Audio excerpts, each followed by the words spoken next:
Morning guys. তো আজকে 30 তারিখ, তাই তো? হ্যাঁ। তো সুমনকে তো আগেও দেখেছেন। তো সুমন আর সেই সুন্দরবনের আকাশ আর আকাশ আকাশ ভাই এসছে, আপনারা সুন্দরবন চ্যানেলে দেখেন সে আকাশ। তো আকাশ ফার্স্ট টাইম না, this is the second time মনে যাচ্ছ, তবে বাইকের ড্রাইভ, বাইকের নতুন। তো প্রচুর জার্নি আছে আজকে। কোথায় কোথায় যাচ্ছি অবভিয়াসলি পুরো ভিডিওটাতে দেখবেন। তবে আমরা এখন প্রায় 3:20 বাজে, 3:15-20 বাজে। আর আমরা তিনজন ভাবছেন একই সঙ্গে বাইকে, না আরেকজন আসবে, আরেক rider already on the way আর কি। ও মধ্যগ্রাম থেকে আমাদের আবার দমদম থেকে পিক আপ করবে একজনকে, আকাশকে। তো চলুন, প্রথম আজকের গন্তব্যস্থল ডাইরেক্ট ডুয়ার্স যাব, ঠিক আছে? এখন যদি বাই চান্স মিস করি তাহলে শিলিগুড়ি। পুরো ভিডিওটা দেখুন, কোথায় গিয়ে থামছি, কি করছি, অবভিয়াসলি আমাদের সঙ্গে থাকবেন, তাই তো? অবশ্যই এখানে যদি সবই বলে দিই তাহলে মজা কি থাকলো। চলুন সঙ্গে আস্তে আস্তে যেতে যেতে অনেক কথা আছে। টাটা। যাই হোক, পুরো সেট আপ করে নিয়েছি। আকাশ ভাই সেট আপ এখনো আসেনি, কারণ আর একটা দাদার সাথে যাবে। তো চলে এসছে, বেশি দূরে নেই।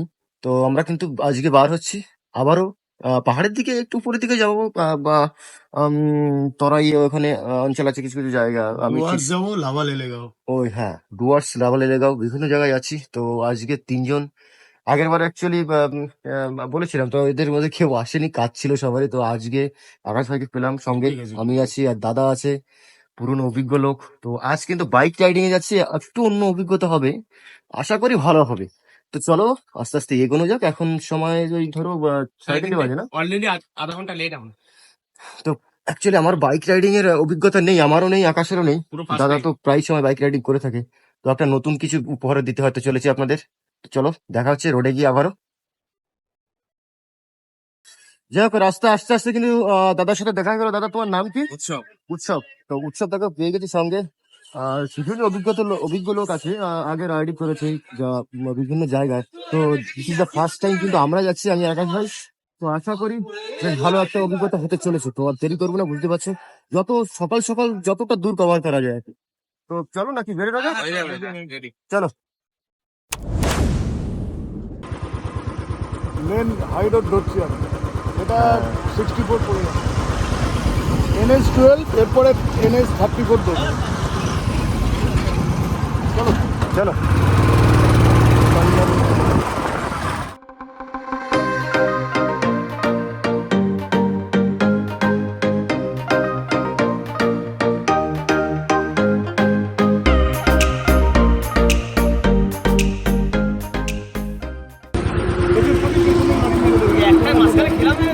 সামান্য একটু মাথাটা ছাড়িয়ে নিলাম সবাই। রোড, ওই রোডে চালানো খুব মুশকিল, মানে রাত্রিবেলা তো। চলো চলো। গাড়ি রেখে বন্ধুরা সকালবেলা একটু চায়ে চুমুক দেওয়ার জন্য একটা ছোট ধাবাতে দাঁড়ালাম এখানে। এই জায়গাটা কি নাম কি যেন? এখন আছি ধুবুলিয়া, সবে আচ্ছা। মায়াপুর ক্রস করেছি, মোটামুটি 102-3 কিলোমিটার চলে এসেছি, বুঝতে পারছেন তো? আরো এরকম 5বার ক্রস করতে হবে, আরো 400 কিলোমিটার। অ্যাকচুয়ালি আমার একটু অসুবিধা হচ্ছে, কেননা অভিজ্ঞতা নেই এইভাবে, মানে লং রাইডে যাওয়ার। হ্যাঁ, কোমর ছাড়িয়ে নিতে হচ্ছে। চা ফাওয়া খেলে না তো তুমি? খেয়ে নাও, এই চায়ের বিরতি নিয়ে। আমার আর দাদার রাস্তায় অনেক গল্প হলো, আস্তে আস্তে অনেক আরাম হয়ে গেল। তাই? হ্যাঁ, এখন তো ওই হেলমেটের মধ্যে দিয়ে কথা বলছিস কি করে? আমার তো শোনা যায় না সেইভাবে। ফাইনালি আমাদের থালি চলে এসছে, একটা করে অমলেট, সবজি আছে, আর সকালে 2টো রুটি, বাস। মোটামুটি দুপুরের মধ্যে আর লাগবে না। ও, ওয়েদারটাও কিন্তু আজকে বন্ধুরা বেশ যথেষ্ট ভালো আছে, বাইরে মেঘলা মেঘলা ওয়েদার, দারুণ ওয়েদার। হ্যাঁ, সেরকম বৃষ্টিও হচ্ছে না, না কিছু, মেঘলা হয়ে আছে। ভালো লাগে যে শীতকালে বেরোলে যেরকম প্রচন্ড ঠান্ডা লাগলো, আবার দেখো তুমি হ্যাঁ, গরমটাও সেটা পাচ্ছ একটা না। বিরক্তি লাগে। পুরো ওয়েদারটা এরকম কালো কালো করে আসলাম, মানে কোনো দিক দিয়ে কোনো অসুবিধা। নাও খাওয়া দাওয়া সেরে নি, তাহলে দেখা হবে আবার গাড়িতে গিয়ে।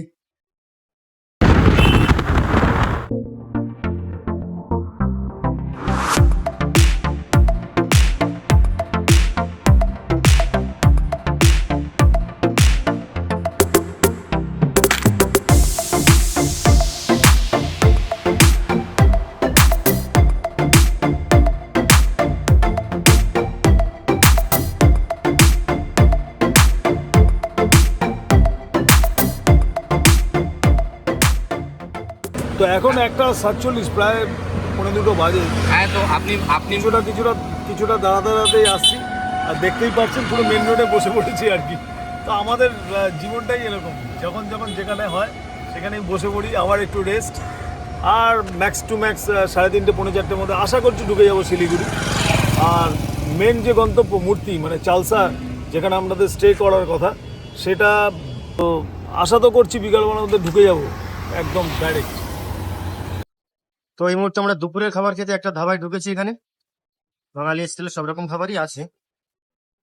তো মোটামুটি আজকে আমাদের দুপুরে মেনুতে আছে এই যে চিকেন ভাত, ডাল, হ্যাঁ একটা ডাল ভাজা আছে, দিয়েছে। সবজি তো নেই থাকে। এতটাই খিদে লেগেছিল, এখন বাজে বোধহয় 2:30, তাই না? এই খাওয়াটা 1 ঘন্টা আগে হয়ে যেত, একমাত্র এই শুভেন্দুদার জন্য হলো না। খালি রাস্তায় যেতে যেতে বলছে কোথায় একটু খাটিয়া পাওয়া যাবে, খাটিয়াতে বসে একটু গাছের তলায় বসে খাবে, কিন্তু সুযোগ হয়নি, সেরকম হোটেল পাইনি। আর একটা পাওয়া গেলে সেখানে আবার ভাত পাওয়া যায় শুধু রুটি। আচ্ছা যাই হোক খাওয়া দাওয়া করি, খাওয়া দাওয়া পরে দেখা হচ্ছে আবারও। এখনো পর্যন্ত আমাদের গন্তব্যে যেতে প্রায় 140 কিলোমিটার মতো বাকি আছে। তো খেয়ে দিয়ে হালকা একটু রেস্ট নিয়ে 3:30 দিকে আমরা বেরিয়ে পড়বো। রাইডাররা সব রেডি হচ্ছে এবার। খাওয়াটা একটু ভারী হয়ে গেছে এই সময়টা, তো আমি একটু ঘুমাই। ঠিক আছে নাও, মোটে দেরি করা যাবে না, 3:30 বাজে বন্ধুরা। তোমার কেমন লাগছে? আকাশ কেমন লাগছে? মোটামুটি ভালো লাগছে, কিন্তু এই খাওয়ার পরে এখন একটু ঘুমোতে ইচ্ছা করছে। বেশি নেই, একটুখানি আর 130 কিলোমিটার আমরা হয়তো তাহলে হয়ে যাবে, চলে গেল। তাহলে 2-2.5 ঘন্টার মধ্যে চলে যাবে। চলো, আমাদের গাড়িও রেডি। সারাদিন বন্ধুরা সেই প্রচুর দৌড় ঝাঁপের পরে কিন্তু শেষ পর্যন্ত আমরা এসে পৌঁছালাম তিস্তা নদীর এই ব্রিজের উপরে। এটা তিস্তা নদী, এই পাশ থেকে সব বাদ হয়ে বেড়াচ্ছে।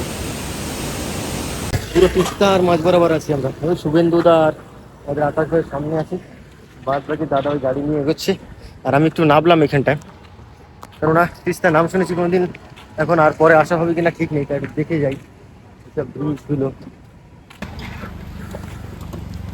অসাধারণ দৃশ্য।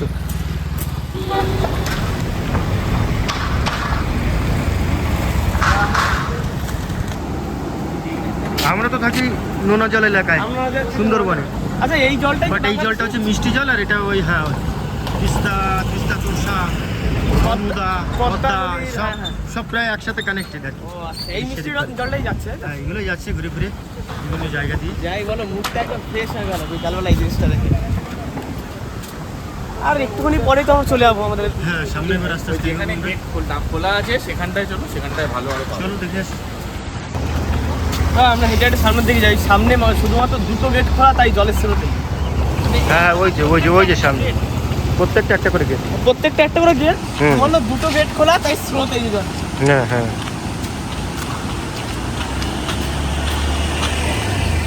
নিচের দিকে দেখবে আমি তাকাচ্ছি না তো ওই কারণে।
নতুন জায়গা বুঝতেই পারছেন, তারপরে একদম অফ টাইমে এসেছি, মানে অফ টাইম বলতে অলরেডি 8টা 8:30 বাজে।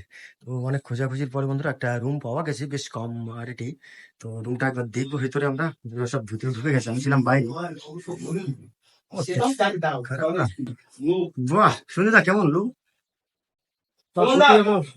সত্যি কথা বলতে সারাদিনের ক্লান্তি এখন তো প্রায় 9:30 বাজে।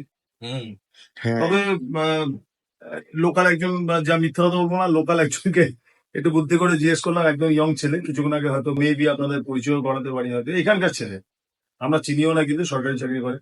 তো ওকে একটু হেল্পের কথা বললাম, তো অবভিয়াসলি এটা একটা দারুণ, মানে কি বলবো আর, মানে এত বড় রুম, মানে ক্রিকেট খেলা যাবে। দাদা রুম পরে এদিকে আসে এদিকে আসো আর ঠিক আছে, আমার বাথরুমটা একদম- এই যে বাথরুম এই যে এটা কি এটা বাথরুম সবাই মিলে একসাথে স্নান করবো সেখানে কি অবস্থা! আরে দেখুন পুরো লাফালাফি, সবাই সবাই আমরা সেরা জিনিস একদম। এটা হচ্ছে 10-10 রুম বাথরুম। বন্ধুরা এক নম্বর জিনিস একদম মানে এত কম টাকায় এত বড় আর রেটটা অ্যাকচুয়ালি একটা কথা বলি আপনাদের, রেটটা 2000 মতো চায়। বেলুন গুলো দেখালে বুঝতে পারবেন হ্যাঁ, এই কারা যে একটা ইয়ে করে গেছে, ও বার্থডে বার্থডে এই রুম গুলো অ্যাকচুয়ালি ওই হ্যাঁ, সিজন টাইমটা হ্যাঁ কনফারেন্স রুমের মতো বেশ বড়। 1002 টাকা চাই এসি রুম, আর ডবল বেড আছে 4 তো আমাদের মোটামুটি আজকের মতো এই পর্যন্ত, আমরা ক্ষান্ত দেবো একদম।